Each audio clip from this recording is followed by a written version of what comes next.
দীর্ঘদিন আড়ালে থাকা মেজর ডালিম অবশেষে সামাজিক যোগাযোগ মাধ্যম ইউটিউব লাইভে আসেন রোববার রাতে। সেখানে বিভিন্ন ইস্যুর সঙ্গে শেখ মুজিবুর রহমান ও শহীদ প্রেসিডেন্ট জিয়াউর রহমানের বিষয়েও কথা বলেন তিনি।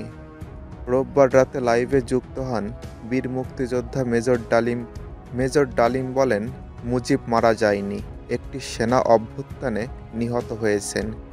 বাকশাল বিদায়ের পর কোটি কোটি মানুষ রাস্তায় নেমে এসে শুকরিয়া আদায় করেছে। তিনি বলেন, শেখ মুজিব তার জুলুমের মাত্রা এতটাই তীব্র করেছিল, স্বৈরাচারী আচরণের মতো, যে তখন মানুষ রবের কাছে মুক্তি চাচ্ছিল তার জুলুমের অবসানের জন্য। মেজর ডালিম বলেন, তথাকথিত নেতারা যখন ভারত পালিয়ে গেল, ছিল না যখন কেউ নেতৃত্ব দেওয়ার, সমঝোতা নিয়ে সবাই ব্যস্ত।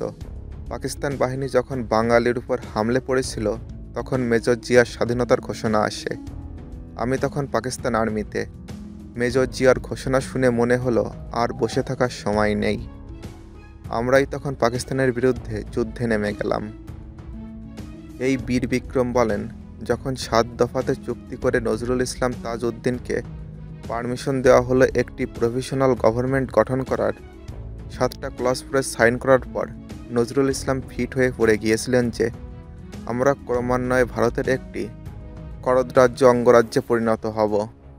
জাতীয় সঙ্গীত ইস্যুতে ডালিম বলেন, বাংলাদেশের জাতীয় সঙ্গীত রবীন্দ্রনাথ ঠাকুরের না হয়ে কাজী নজরুল ইসলাম বা অন্যান্য স্বনামধন্য দেশীয় কবিদের গান হতে পারত।